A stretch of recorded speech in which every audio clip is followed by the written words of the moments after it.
First Arun Kumar గారి దగ్గర first apprentice అవునండి, కెమెరా డిపార్ట్మెంట్. అవును. తర్వాత మళ్ళీ ఈయన భరణి గారి దగ్గర కూడా భరణి గారి దగ్గర ఆయన కూడా అవును గురుగారు. అదే రైటింగ్ సైడ్. సో ఇట్లా వాళ్ళ దగ్గర కూడా ఎక్కువ రోజులు ఉండాలి, ఎక్కువ పని చేయలేదు మీరు. అవును, ఆ డిపార్ట్మెంట్ చేంజ్ చేసుకుంటా తెలియదండి, క్రాఫ్ట్స్ మారుతూ ఉన్నారు. ఏంటంటే నా ఫస్ట్ ఏమైందంటే నేను పనిచేసేటప్పుడు అరుణ్ కుమార్ గారు అన్నారు, శ్రీకాంత్ బటర్ పేపర్ తీసుకొని రా అన్నారు. ఓకే, బటర్ తెలుసు, పేపర్ తెలుసు, బటర్ పేపర్ ఏంటి అన్న తిట్లు పడ్డాయి. దాంతో శ్రీకాంత్ బేబీ తీసుకొని రా అన్న. అప్పుడు మీరు అప్రెంటిస్ అసిస్టెంటా? అప్రెంటిస్ అంటే అప్పుడు అసిస్టెంట్లు ఇవ్వాలి, మీ తప్పు కాదు అదే వాస్తవానికి. వాళ్ళు నేర్పిస్తున్నారండి, వాళ్ళ చనువు అది ఇచ్చిన ప్రేమ. శ్రీకాంత్ బేబీ తీసుకొని రా అన్నారు. టక్క ప్రొడక్షన్ మేనేజర్ సార్ కెమెరామ్యాన్ గారు ఆ బేబీ అడుగుతున్నాడు. వాళ్ళ జూనియర్ ఆర్టిస్ట్ లేదు దుబాయ్ అన్నారు. ఓకే అని కోడక్టర్ అడిగారు, సార్ అరుణ్ గారు బేబీ అడుగుతున్నాడు. బేబీ ఎక్కడి నుంచి పాపా అన్నారు. అందరూ నవ్వుతున్నారు అక్కడ. బేబీ లైట్ అని నాకు తెలియదు కదా. అదే లేదు అర్థం. సో తర్వాత అరుణ్ గారు భయ్య ఏంది భయ్య నాకు అర్థం కావట్లే అంటే, సో తెలియంది ఎంతో ఉంది శ్రీకాంత్ నీకు. You want to become a master of 24 crafts. ఒక దర్శకుడిగా కావాలంటే నీకు జ్ఞానం పెరగాలి. ఏం చేయాలి భయ్య అన్న, ఆలోచించు, ఏం చేయాలని తెలుస్తుంది అన్నాడు. లైట్ గురించి తెలియదు, మేకప్ తెలియదు, సెట్ తెలియదు, ఏమీ తెలియదు. ఏం చేయొచ్చు? లైట్ ఆఫీసర్గా పనిచేశారు, సెట్ అసిస్టెంట్గా పనిచేశారు, క్రేన్ ఆఫీసర్గా పనిచేశారు, ట్రాక్ అండ్ ట్రాలీ ఆఫీసర్గా పనిచేశారు, మేకప్ అసిస్టెంట్గా పనిచేశారు. నేను మన చలనచిత్ర పరిశ్రమలో ఇద్దరు వ్యక్తులు ఉంటారండి ప్రతి షూటింగ్లో. వాళ్ళ పేరు ఎప్పుడు బయట రాదు, వాళ్ళకి ఎప్పుడు ఎవరు థ్యాంక్స్ చెప్పారు. ఇద్దరు లేడీస్ ఉంటారండి, అందరు భోజనం చేసిన తర్వాత ప్లేట్స్ కడుగుతారు మా అక్కలు. I did their job also. Production అంటే ఎంత ప్రొడక్షన్లో వాళ్ళు క్లీనర్స్ ఉంటారు.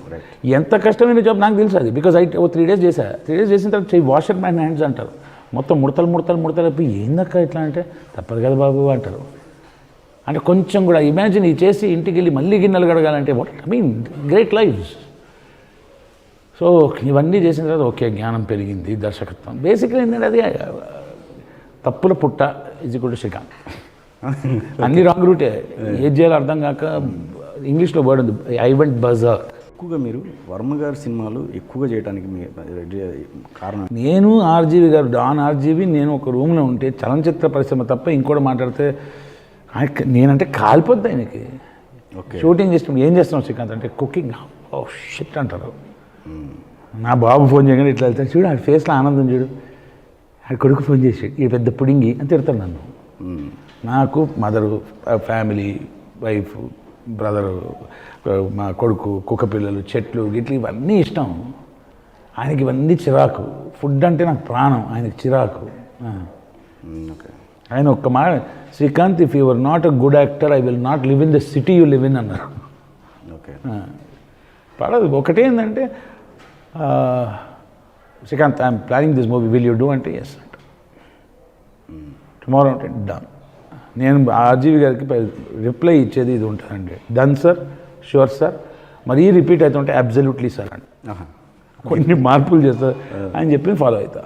ఈయన కదండి any director. Okay, any director. నాకు ఈయన ఎందుకు బాగా దగ్గర అంటే ఆయన అవకాశాలు ఇచ్చిన నీ స్థాయికి తెప్పించిన వ్యక్తి. మారుతి గారు అంటే కమర్షియల్ సినిమాల్లో నాకు ఒక పెద్ద లిఫ్ట్ ఇచ్చి సెటిల్ చేయించారు ఆయన. వివేక్ కాత్రే గారు ఉన్న బ్రోచేవారు అనే సినిమా ఇచ్చేసి నాకు చేశారు. అన్నిటికన్నా ముఖ్యంగా ఎవరండి, నీలకంఠ గారు చమ్మక్ చల్లోలో హీరోయిన్ ఫాదర్ రోల్ ఇచ్చారు. చైతన్య దంతులి గారు నాకు బసంతి సినిమాలో విలన్ రోల్ ఇచ్చారు. ఇప్పుడు 3 క్యారెక్టర్లు అమృత సంబంధించిన క్యారెక్టర్స్లో నమ్రత. ఓకే సరే, నేను అమృత వేసుకుంటున్నాను. ఓకే, నాకు అది ఎవరో తెలియదు. ఓకే, ఓ పని చేద్దాం, ఫాదర్, డాటర్, మదర్ ఎందుకు ఇంకా మళ్ళీ? ఫాదర్, డాటర్, అమ్మాయి లవర్. ఈ 3 క్యారెక్టర్లు పెట్టు. ఈ 3 క్యారెక్టర్లో ఎవరిది తప్పు అనిపించింది మీకు? ముగ్గురిది. క్లియర్గా చెప్పాలంటే తండ్రిది తక్కువ తప్పు, పిల్లలది కొంచెం ఎక్కువ తప్పు. ఈ సినిమా పరంగా చెప్తే నా తండ్రి ఎట్లా అంటాడు, నా తండ్రికి ఉన్న పిచ్చి ఏంటి, నా తండ్రికి ఉన్న ప్రేమ ఏంటని అర్థం చేసుకున్న పిల్లలు I think they can spend some more energy trying to convince their parents.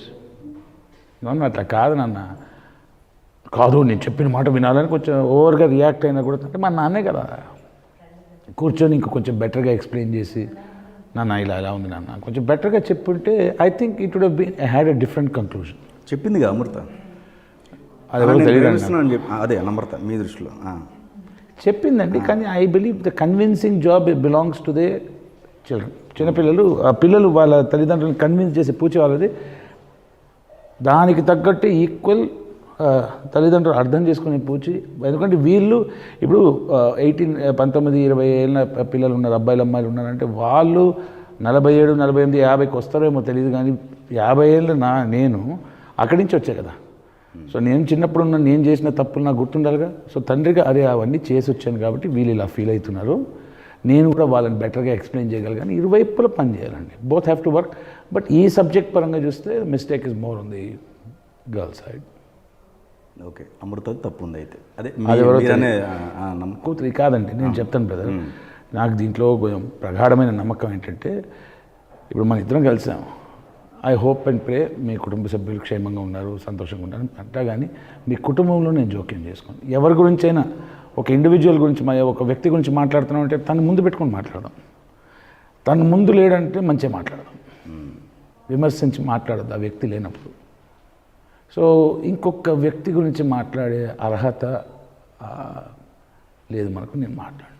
సరే, ఇప్పుడు మీరు ఈ క్యారెక్టర్ పరంగా చూసుకుంటే